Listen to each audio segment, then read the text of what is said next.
Hello everyone, welcome back to turning point. మనం ఈరోజు RBI office attendant grand test 8 paper discuss చేసుకుంటున్నామండి. So sorry, ప్రీవియస్గా 4 days నుంచి మనకి RBI office attendant general awareness questions అనేవి కానీ లైవ్ అనేది కానీ జరపలేదండి. కొన్ని సాఫ్ట్వేర్ గిచెస్ వల్ల మనకి లైవ్ మేము పెట్టలేకపోయాము. Sorry for that. సో మనకి ఈరోజు grand test 8. So what does abbreviation DICG stands for? మనకి డిఐసిజీ అబ్రివేషన్ ఏంటి అని అడుగుతున్నారండి. సో మనకి డిఐసిజీ అంటే ఏంటో ముందు తెలుసుకుందాం. మరి ఫస్ట్ ఆప్షన్స్ చూసుకుందాము. Deposit insurance and credit growth corporation. Option number 2 చూసుకుంటే మనకి digital insurance and credit growth council.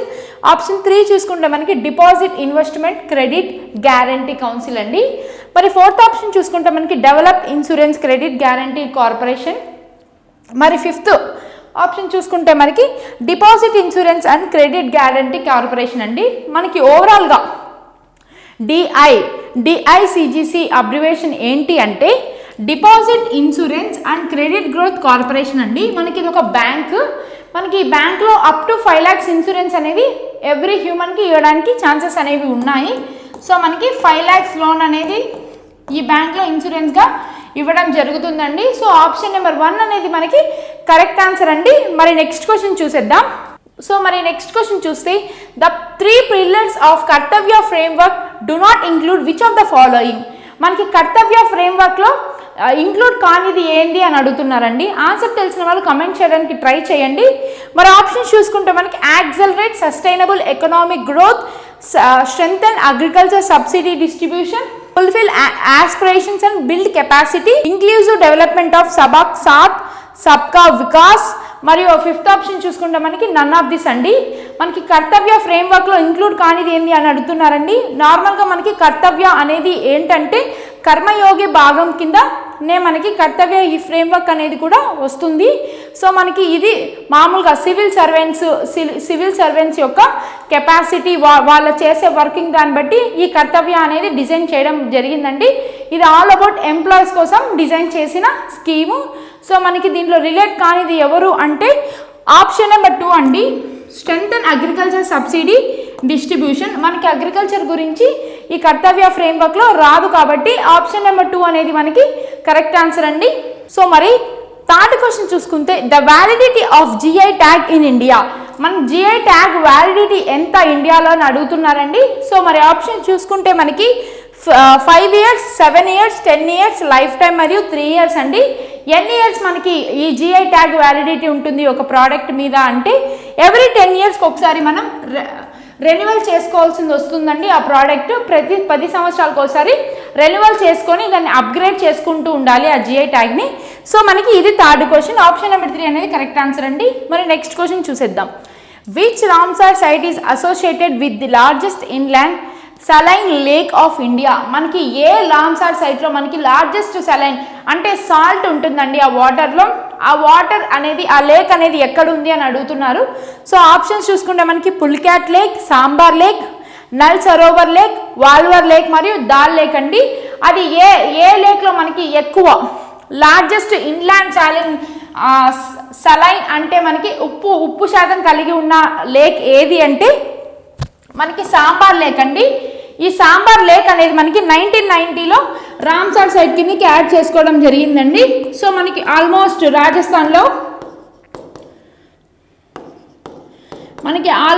రాజస్థాన్లో జరిగే సాల్ట్ ప్రొడక్షన్ మొత్తం మనకి ఈ సాంబార్ లేక్ నుంచి తీసుకోబడుతుందండి. ఆల్మోస్ట్ ఈ సాంబార్ లేక్ నుంచే మనకి ఈ సాల్ట్ మొత్తం తీసుకొని ప్రొడక్షన్ చేస్తారు. మనకు అది ఎన్ని కిలోమీటర్స్ ఉంటుంది అంటే 190 నుంచి 230 కిలోమీటర్స్ ఉంటుందండి. 190 నుంచి 230 కిలోమీటర్లు ఈ లేక్ అనేది రాజస్థాన్లో ఉండడం జరుగుతుంది. ఆల్మోస్ట్ సాల్ట్ ప్రొడక్షన్ మనకి మొత్తం ఈ సాల్ట్ లేక్ అయిన సాంబార్ లేక్లో నుంచే ప్రొడక్షన్ చేస్తారు. రామ్సార్ సైట్ కిందకి ఇది 1990లో రావడం జరిగిందండి. మరి నెక్స్ట్ క్వశ్చన్ చూసేద్దాము. సో మరి నెక్స్ట్ క్వశ్చన్ చూసేస్తే headquarters of Asian infrastructure investment bank AIIB is located in. మనకి ఏఐఐబి బ్యాంక్ హెడ్ క్వార్టర్స్ ఎక్కడ లొకేట్ అయ్యింది అని అడుగుతున్నారు. మరి ఆప్షన్స్ చూసుకుంటే మనకి టోక్యో, బెంజింగ్, షాంఘై, సింగపూర్ మరియు మనీలా. ఏ ఏ ప్రముఖ నగరంలో మనకి దీని హెడ్ క్వార్టర్స్ ఉంది ఏంటి అంటే అది ఏషియన్ ఇన్ఫ్రాస్ట్రక్చర్ ఇన్వెస్ట్మెంట్ బ్యాంక్. జనరల్గా మనకి ఈ ఏషియన్ ఇన్ఫ్రాస్ట్రక్చర్ బ్యాంక్ అనేది ఆల్మోస్ట్ మనకి బిగ్ ఇన్ఫ్రాస్ట్రక్చర్కి లోన్స్ ఇవ్వడానికి ప్రధానంగా పనిచేస్తుందండి మనకి. సో మనకి లోన్స్ కావాలి అంటే ఏదైనా ఇన్ఫ్రాస్ట్రక్చర్స్కి బిల్డ్ చేసుకోవాలి అని అన్నప్పుడు మనకి ఏషియన్ ఇన్ఫ్రాస్ట్రక్చర్ బ్యాంక్లో ఆల్మోస్ట్ మనకి లోన్స్ అనేవి శాంక్షన్ అవ్వడం జరుగుతుందండి.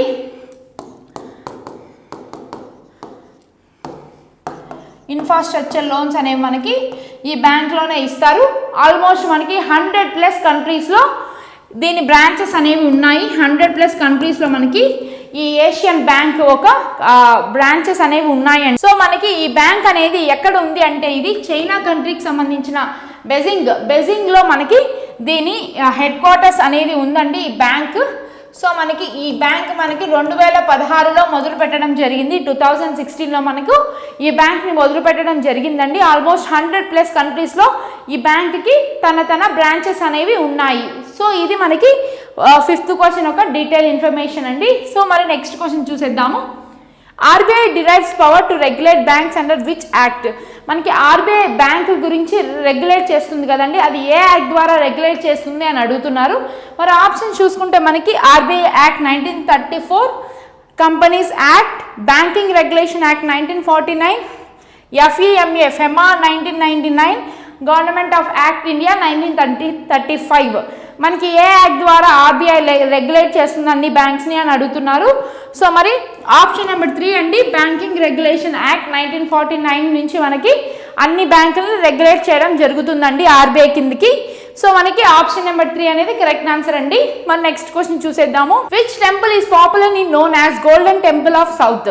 మన సౌత్ ఇండియాలో మనకి ఏది పాపులర్ అయిన గోల్డెన్ టెంపుల్ అని అడుగుతున్నారు. ఆన్సర్ తెలిసిన వాళ్ళు కమెంట్ చేయండి. సో మరి Padmanabha Swamy temple, Meenakshi temple, Venkateswara Swamy temple Tirupati, Ranganatha Swamy temple, Lakshmidevi temple in Siripuram. మనకి ఏది గోల్డెన్ టెంపుల్గా ఉంది సౌత్ ఇండియాలో అంటే option number 3 Venkateswara Swamy temple Tirupati అండి. మనకి తిరుమలలో ఉన్న టీటీడీలో ఉన్న వెంకటేశ్వర స్వామి టెంపుల్ అనేది మనకి గోల్డెన్ టెంపుల్. సో ఇది one of the famous temples అండి సౌత్ ఇండియాలో. మరి నెక్స్ట్ క్వశ్చన్ చూస్తే world consumer rights day is observed on 15th March. It focuses on. మనకి కన్జ్యూమర్ డే అనేది మార్చ్ 15న సెలబ్రేట్ చేసుకోవడం జరుగుతుందండి ఎవ్రీ ఇయర్. దీని ప్రత్యేకతలు ఏంటి, అసలు దీనికి ఎలాంటివి ప్రొటెక్ట్ చేయడం కానీ ఆ రోజు మనం ఏమేమి అబ్జర్వ్ చేస్తామో అని అడుగుతున్నారండి. సో మరి ఆప్షన్స్ చూసుకుంటే మనకి digital payments, consumer protections, climate changes, financial illusion మరియు కన్జ్యూమర్. మనకు ఆ రోజు అవేర్నెస్ అనేది కన్జ్యూమర్ ప్రొటెక్షన్స్ గురించి వాటి గురించి మనం డిస్కస్ చేసుకుంటాము కన్జ్యూమర్ డే గురించి. అసలు కన్జ్యూమర్ డే అవేర్నెస్ ఏంటి అంటే అన్ఫేర్ ప్రోడక్ట్స్ కానీ అన్ఫేర్గా కన్జ్యూమర్స్ డీలింగ్స్ జరగడం కానీ గూడ్స్ అనేవి డ్యామేజ్ అయిన గూడ్స్ అలాంటివి పంపించడం ఇవన్నీ మనకి కన్జ్యూమర్ రైట్స్ కిందికి వస్తాయండి. మనకి బేసిక్గా 2 కన్జ్యూమర్ రైట్స్ అనేవి ఉన్నాయి. మొట్టమొదటి కన్జ్యూమర్ రైట్ యాక్ట్ ఎప్పుడు పెట్టారు అంటే 1984లో మనకి ఫస్ట్ కన్జ్యూమర్ యాక్ట్ ఉండిందండి. సో దాన్ని మాడిఫై చేస్తూ 2019లో మనకి కొత్త రూల్స్తో ఇప్పుడు ప్రెజెంట్ కన్జ్యూమర్ రైట్ యాక్ట్ అనేది ఉందండి. సో ప్రెజెంట్ కన్జ్యూమర్ యాక్ట్ ఇప్పుడు 2019 కిందికి వస్తుంది. సో అన్ఫేర్ డ్యూటీస్ కానీ డ్యామేజ్ అయిన గూడ్స్ని పంపించడం కానీ లేకపోతే ఎఫిషియన్సీగా ఉండకపోవడం కానీ ఇవన్నీ మనకి కన్జ్యూమర్ ప్రొటెక్షన్ కిందికి వస్తాయి. కాబట్టి ఆప్షన్ నెంబర్ 2 కన్జ్యూమర్ ప్రొటెక్షన్ అనేది మనకి కరెక్ట్ ఆన్సర్ అండి. సో మరి నెక్స్ట్ క్వశ్చన్ చూసేద్దాము. KT Thomas awarded Padma Vibhushan in 2026 is known for his work in. మనకి కేటీ థామస్ గారికి పద్మ విభూషణ్ అనేది 2026లో రావడం జరిగిందండి. సో ఆయనకి ఏ పని చేయడం వల్ల వచ్చింది ఈ పద్మ విభూషణ్ అని అడుగుతున్నారు క్వశ్చన్లో. సో మరి ఆప్షన్స్ చూసుకుంటే మనకి science and technology, public affairs, art and culture, literature మరియు ఆర్ట్ ఫామ్స్ అండి. దేనివల్ల మనకి ఆయనకి పద్మ విభూషణ్ వచ్చింది రీసెంట్గా అని అడుగుతున్నారు. సో మనకి కేటీ థామస్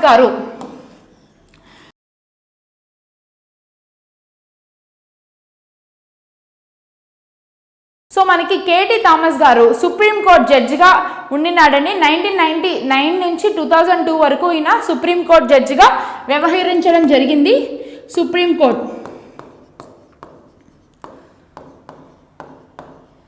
సుప్రీంకోర్టు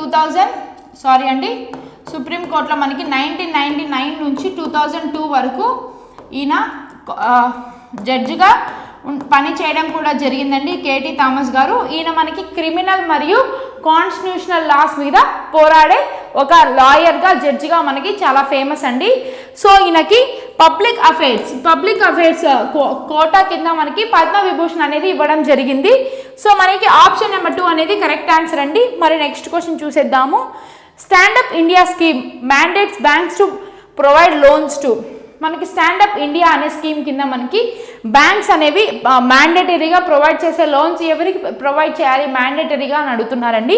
మరి ఆప్షన్ చూసుకుంటే 1 borrower per branch, 1 women entrepreneur, at least 1 SC or ST women borrows per branch, any MSME borrower or none of this. మనకి స్టాండప్ ఇండియా స్కీమ్ ప్రకారం ఏంటి అంటే మనకి ప్రతి ఏటా అట్లీస్ట్ వాళ్ళ బ్రాంచ్లో ఒక SC ST మహిళ అయినా కానీ లోన్ అప్రూవల్ ఇచ్చే అవకాశం అనేది మనకి ఈ స్టాండప్ ఇండియా స్కీమ్ ద్వారా రావడం జరిగిందండి. So at least 1 SC or ST women should borrow loan from the per branch. ఉన్న బ్రాంచెస్లో మనకి కెనరా బ్రాంచ్ ఒకవేళ ఒక సిటీలో 3 బ్రాంచెస్ ఉంటే 3 బ్రాంచెస్లో 3 డిఫరెంట్ ఉమెన్స్ అనే వాళ్ళు లోన్ తీసుకునే అవకాశం అనేది ఈ స్టాండప్ ఇండియా వాళ్ళు కల్పించడం జరిగిందండి. సో మరి నెక్స్ట్ క్వశ్చన్ చూసేద్దాము. Which summit is associated with the theme building bridges for Asian economics? Asian economics వాళ్ళు బిల్డింగ్ బ్రిడ్జెస్ అని చెప్పి ఒక థీమ్ అనేది మొదలు పెట్టారు. అది ఏ సమ్మిట్లో ఉండింది? ఆ బిల్డింగ్ బ్రిడ్జెస్ అనే థీమ్ మనకి ఏ సమ్మిట్లో జరిగింది? ఏషియన్ ఎకనామిక్ సమ్మిట్లో ఏ సమ్మిట్లో ఉండింది అని అడుగుతున్నారండి. సో మనకి ఆప్షన్స్ చూసుకుంటే మనకి స్కార్ summit, Asian summit, BIMSTEC summit, APEC summit మరియు ఏషియన్ కనెక్టివిటీ ఫోరం. మనకి ఎక్కడ ఈ బిల్డింగ్ బ్రిడ్జెస్ అనే సమ్మిట్ ఉండింది అంటే ఆప్షన్ నెంబర్ 1 అండి, స్కార్ సమ్మిట్లో మనకి ఉండింది. సో మనకి ఈ బిల్డింగ్ బ్రిడ్జెస్ అనే థీమ్ వచ్చినప్పుడు ఆ సమ్మిట్ అనేది ఎక్కడ జరిగింది అంటే నేపాల్ కంట్రీలో జరగడం జరిగిందండి. నేపాల్ కంట్రీలో మనకి కంట్రీ క్యాపిటల్ అయిన కథంముడిలో మనకి ఈ సమ్మిట్ అనేది జరగడం జరిగిందండి. ఓవరాల్గా మనకి ఎన్ని కంట్రీస్ ఉన్నాయి ఈ స్కార్ ఆర్గనైజేషన్లో మనకి ఎన్ని కంట్రీస్ ఉన్నాయనేది మనం ఇప్పుడు తెలుసుకుందామండి. సో మనకి టోటల్ 8 కంట్రీస్ అనేవి ఉన్నాయండి. సో ఆ 8 కంట్రీస్ ఏవి అనేది మనకి కమెంట్స్లో కమెంట్ చేయడానికి ట్రై చేయండి. ఆ 8 కంట్రీస్లో నేను కొన్ని కంట్రీస్ రివీల్ చేస్తాను, మిగతా మీరే ట్రై చేసి చెప్పండి. ఆప్షన్ 1 ఫస్ట్ కంట్రీ వచ్చేసి మనకి శ్రీలంక, ఇండియా, మాల్దీవ్స్. సో నేను మొత్తం మీకు 8 కంట్రీస్లో 4 కంట్రీస్ రివీల్ చేస్తాను. భూటాన్. సో నేను 5 కంట్రీస్ రివీల్ చేశాను, మిగతా కంట్రీస్ మీరు చెప్పండి. శ్రీలంక, ఇండియా, మాల్దీవ్స్, భూటాన్ మరియు నేపాల్. మిగతా కంట్రీస్ ఏవో మనకి ఆన్సర్ గెస్ చేసి కమెంట్ చేయండి. 3 కంట్రీస్ నేను ఇంకా చెప్పకుండా మిగిలిచ్చాను. ఆ 3 కంట్రీస్ ఆన్సర్స్ కమెంట్ చేయండి వీడియో కింద. మరి నెక్స్ట్ క్వశ్చన్ చూసేద్దాము.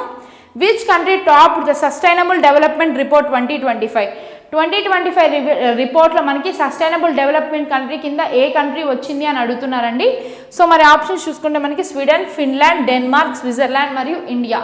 ఏది మనకి వచ్చింది అంటే 2025లో ఫిన్లాండ్ అండి. ఈ ఫిన్లాండ్ అనే కంట్రీ మనకి వరుసగా 5 టైమ్స్ ఇస్తే సస్టైనబుల్ డెవలప్మెంట్ రిపోర్ట్లో వరుసగా 5 టైమ్స్ మనకి గెలుచుకోవడం జరిగిందండి. 2025లో కూడా మనకి ఫిన్లాండే గెలుచుకోవడం జరిగింది. సో మనకి టోటల్ ఎన్ని కంట్రీస్ పాల్గొంటాయి ఈ సర్వేలో అంటే టోటల్ 190+ కంట్రీస్ మనకి ఈ సర్వేలో పాల్గొనడం జరుగుతుందండి. సో మన ఫిన్లాండ్కి గెలుచుకోవడానికి ఎంత పర్సెంటేజ్ వచ్చింది అంటే 97.0% రావడంతో ఫస్ట్ ప్లేస్లో మనకి ఫిన్లాండ్ అనేది ఉంది. సో మరి నెక్స్ట్ క్వశ్చన్ చూసేద్దామండి. Operation true promise 3 was launched by. Operation true promise 3 అనేది మనకి ఏ దేశం లాంచ్ చేసింది అని అడుగుతున్నారు. సో మనకి ఈ ఆపరేషన్ ట్రూ ప్రామిస్ అనేది ఎప్పుడు లాంచ్ అయింది అంటే ఇరాన్ మరియు ఇజ్రాయెల్. మనకి ఇరాన్ మరియు ఇజ్రాయెల్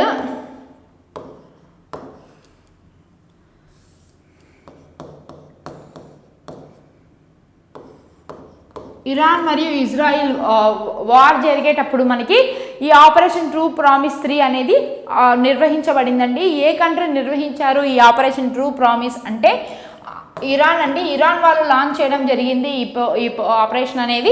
సో మనకి ఎప్పుడు ఎగ్జాక్ట్ డేట్ ఎప్పుడు అంటే జూన్ 25 రోజున ఈ ఆపరేషన్ ట్రూ ప్రామిస్ అనేది లాంచ్ చేయబడిందండి. Uttar Pradesh first green hydrogen plant was inaugurated in, మనకి ఉత్తరప్రదేశ్లోని ఫస్ట్ గ్రీన్ ప్లాంట్ ఇనాగ్రేషన్ అనేది ఎక్కడ జరిగింది అని అడుగుతున్నారండి. సో మరి ఆప్షన్ చూసుకుంటే మనకి నోయిడా, వారణాసి, గోరఖ్పూర్, లక్నో, ఉజ్జయిని అండి.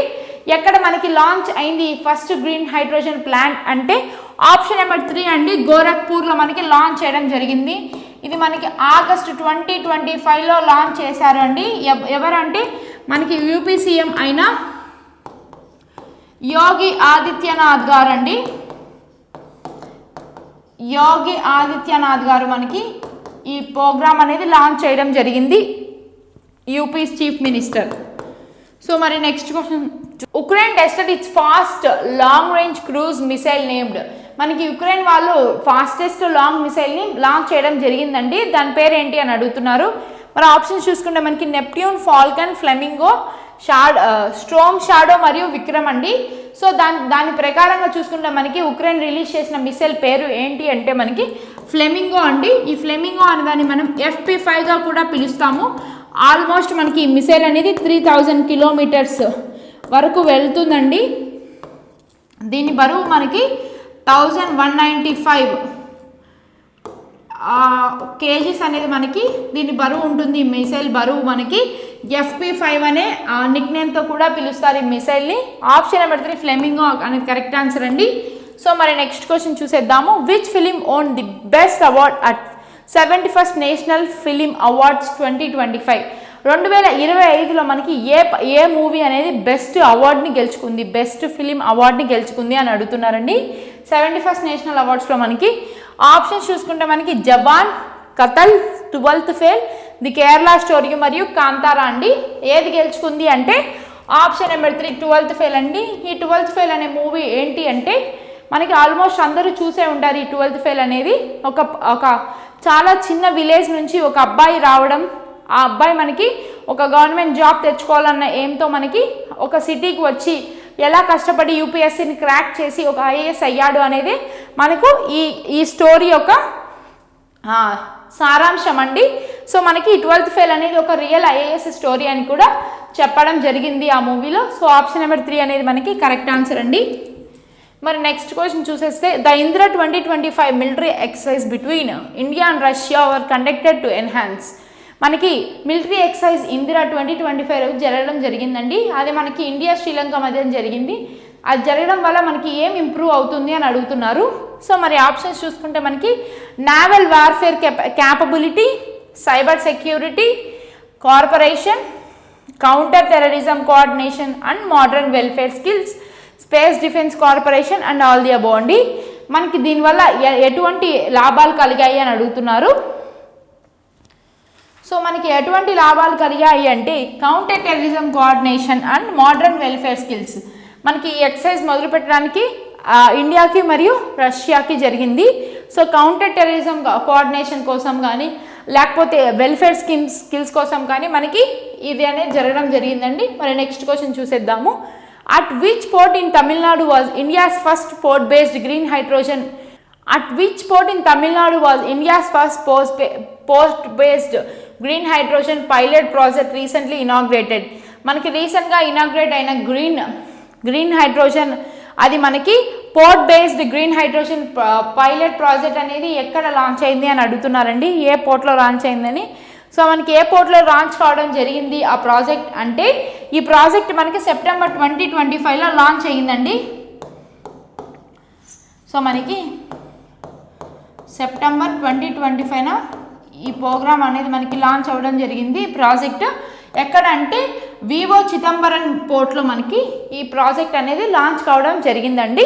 సో మనకి ఈ గ్రీన్ హైడ్రోజన్ అనేది దేనికి యూజ్ చేస్తారు అంటే ఎలక్ట్రికల్ వెహికల్స్కి, సో ఎలక్ట్రికల్ వెహికల్స్కి మరియు స్ట్రీట్ లైట్స్కి ఎలక్ట్రిసిటీ ఇవ్వడం కోసం మనకి హైడ్రోజన్ అనేది చాలా యూజ్ అవుతుందండి. సో మనకి దీనివల్ల మనకి ఈ గ్రీన్ హైడ్రోజన్ అనేది ట్రాన్స్పోర్టేషన్ వివో చిదంబరం పోర్ట్ నుంచి జరుగుతుంది. మరి నెక్స్ట్ క్వశ్చన్ చూస్తే in which state is not included to support 4 mineral rich state under the semiconductor missile mission 2.0 in union budget 26-27. మనకి ఏది semiconductor 4 mineral rich state under semiconductor mission 2.0 union budget mention చేసిన state ఏది అని అడుగుతున్నారండి. Answer తెలిసిన వాళ్ళు comment చేయడానికి try చేయండి. ఎందుకంటే మనకి జార్ఖండ్ అండి. జార్ఖండ్ అనేది మనకి సెమీ కండక్టర్ మిషన్ 2.0 కిందికి వస్తుంది. సో మనకి ఆప్షన్ నెంబర్ 2 అనేది కరెక్ట్ ఆన్సర్ అండి. సో మరి నెక్స్ట్ క్వశ్చన్ చూసేస్తే who was appointed as chairperson of statistic asset allocation and risk governance committee constituted by PFRDA in January 2026. మనకి ఎవరు చైర్పర్సన్, దేనికి చైర్పర్సన్ అంటే strategic asset allocation and risk governance కమిటీకి మనకి ఎవరు చైర్పర్సన్ జనవరి 2026 నాటికి అని అడుగుతున్నారండి. మరి ఆప్షన్స్ చూసుకుంటే మనకి శివసుబ్రహ్మణ్యం రమణ, నారాయణ్ రామచంద్రన్, ప్రశాంత్ జైన్, అనంత్ నారాయణ్ మరియు ప్రశాంత్ మల్హోత్రా. ఎవరు మనకి ప్రెజెంట్ 2026కి చైర్పర్సన్ అంటే మనకి నారాయణ్ రామచంద్రన్ గారు మనకి ప్రెజెంట్ 2026 జనవరి నుంచి ఆయన చైర్పర్సన్గా ఉండడం జరుగుతుందండి. సో ఆప్షన్ నెంబర్ 2 అనేది మనకి correct answer. Who is the primary authority responsible for preparing economic survey of India? ఇండియాలో మనకి ఎకనామిక్ సర్వే అనేది జరుగుతుందండి. దానికి మొట్టమొదటిగా అధికారుడు ఏ ఆర్గనైజేషన్ వాళ్ళు అథారిటీ అంటే బాధ్యత నిర్వహించి ఆ సర్వేని చేస్తారు అని అడుగుతున్నారండి. The finance minister, the governor of RBI, chief economic adviser, prime minister and నీతి ఆయోగ్. ఎవరు మనకి ఆ సర్వే నిర్వహిస్తారు అంటే ది చీఫ్ ఎకనామిక్ అడ్వైజర్ మనకి ఈ సర్వే నిర్వహించడానికి అవకాశం ఉంటుందండి. ఆమె ఇప్పుడు ప్రెజెంట్ ఎవరు ఉన్నారు chief adviser of economic chief అడ్వైజర్గా ఎవరు ఉన్నారు మనకంటే వి అనంత. సో మనకి V Anantha Nageswaran. So V Anantha Nageswaran గారు మనకి ప్రెజెంట్ చీఫ్ ఎకనామిక్ అడ్వైజర్గా ఉన్నారు. ఈమె మనకు 2027 వరకు ఉండడం జరుగుతుందండి. సో మనకి ఈమె 2027 మార్చి 31 వరకు ఈమె చీఫ్ అడ్వైజర్గా కొనసాగడం జరుగుతుందండి. సో ఇది మనకి ఈ క్వశ్చన్. మరి నెక్స్ట్ క్వశ్చన్ చూస్తే the GI tagged Indi lime recently exported to United Kingdom is primarily pre cultivated in which Indian state? మనకి ఇండి లైమ్ అనేది యూకేకి ఎక్స్పోర్ట్ అవ్వడం జరుగుతుందండి. ఈ ఇండి లైమ్ అనేది మనకి ఏ రాష్ట్రంలో పండుతుంది అని అడుగుతున్నారు. మరి ఆప్షన్స్ చూసుకుంటే మనకి తమిళనాడు, ఆంధ్రప్రదేశ్, కేరళ, గోవా లైమ్ మరియు కర్ణాటక. ఏ స్టేట్లో మనకి ఇండి లైమ్ అనేది పండుతుంది అంటే ఆప్షన్ నెంబర్ 4 అండి. Option number 4 Karnataka. కర్ణాటకలో మనకి మెయిన్గా ఈ ఇండి లైమ్ పంటల్ని బాగా వేయడం జరుగుతుందండి. సో మనకి విజయపురి అనే ఈ ప్లేస్లో మనకి ఈ ఇండి లైమ్ కల్టివేషన్ అనేది మనకి ఎక్కువగా జరుగుతుందండి. కల్టివేషన్ ఆఫ్ ఇండి లైమ్ మనకి ఎక్కడ అంటే విజయపురి అనే కర్ణాటక స్టేట్లోని ఒక ప్లేస్లో జరగడం జరుగుతుందండి. సో మరి నెక్స్ట్ క్వశ్చన్ చూసేద్దాం. Which organization constructed the world's highest motorable road at Milang pass 19,400 feet in Ladakh? మనకు ఏ ఆర్గనైజేషన్ వాళ్ళు నిర్వహించారు అని అడుగుతున్నారండి. సో ఎవరు నిర్వహించారు ఈ మిలాంగ్ పాస్ బ్రిడ్జ్ని అంటే ఎవరు నిర్వహించారు అంటే బార్డర్ రోడ్ ఆర్గనైజేషన్ వాళ్ళు నిర్వహించడం అనేది జరిగిందండి. సో మనకి ఆప్షన్ నెంబర్ 2 అనేది కరెక్ట్ ఆన్సర్ అండి. సో మనకి ఈ బార్డర్ రోడ్స్ ఆర్గనైజేషన్ వాళ్ళు ఈ ప్రాజెక్ట్ హిమాంక్గా తీసుకున్నారండి. ఈ ప్రాజెక్ట్ పేరు ఏంటి అంటే ప్రాజెక్ట్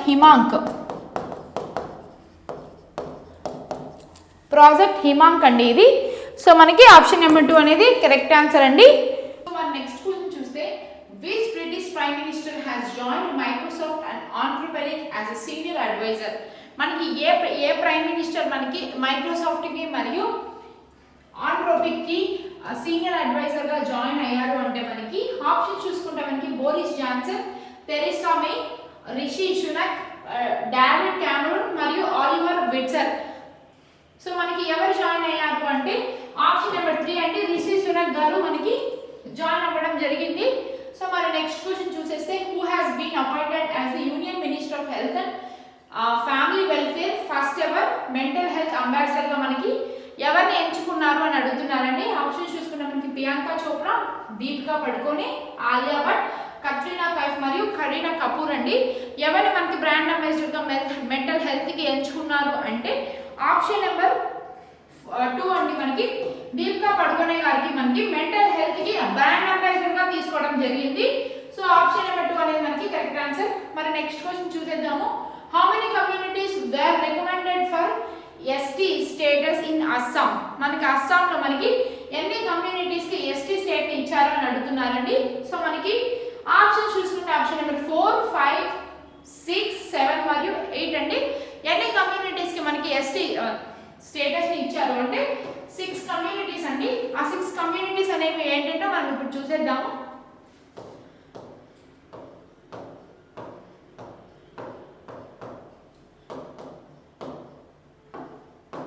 సో మరి ఫస్ట్ కమ్యూనిటీ వచ్చేసి అహోం అండి.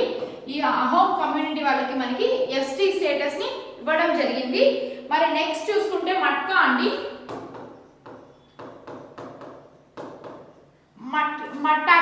మటాక్ అనేది మనకి నెక్స్ట్ కమ్యూనిటీని వాళ్ళకి మనకి ఎస్టీ స్టేటస్ ని ఇవ్వడం జరిగిందండి. థర్డ్ వచ్చేసి మనకి మోరం. ఈ మోరం అనే కమ్యూనిటీ కూడా మనకి షెడ్యూల్డ్ ట్రైబ్స్ కిందకి స్టేటస్ అనేది ఇవ్వడం జరిగిందండి. మరి నెక్స్ట్ చూసుకుంటే మనకి చుటియా. సో మనకి చుటియా అనేది 4వ కమ్యూనిటీ అండి. మరి 5th కమ్యూనిటీ ఏంటి అంటే మనకి కొచ్ అండి. సో మనకి కొచ్ అలాగే మనకి అస్సాం ట్రైబ్స్. సో వీళ్ళందరికీ మనకి షెడ్యూల్డ్ ట్రైబ్స్ కింద మనకి స్టేటస్ ఇవ్వడం జరిగిందండి. టీ ట్రైబ్స్ అని కూడా అంటారండి. ఈ అస్సాం ట్రైబ్స్ ని టీ ట్రైబ్స్ అని కూడా అంటారు. సో మరి నెక్స్ట్ క్వశ్చన్ చూసేద్దాము. What is the name of government backed ride hailing app announced by Amit Shah? మనకి ఏదండి గవర్నమెంట్ బ్యాక్ హీలింగ్ యాప్ అంటే మనకి Sahakar ride, Bharat cab, Bharat taxi, Desi ride మరియు కూప్ రైడ్ అండి. దేని మనకి అమిత్ షా గారు ఇచ్చారు అంటే దేశ్ రైడ్ అండి. దేశ్ రైడ్ మనకి అమిత్ షా గారు అనౌన్స్ చేయడం జరిగింది. ఆప్షన్ నెంబర్ 4 అనేది మనకి కరెక్ట్ ఆన్సర్ అండి. మరి నెక్స్ట్ క్వశ్చన్ చూస్తే India is the world's largest producer of which living stock product? మనకి ఇండియా ఏది మన ఇండియా కంట్రీ మనకి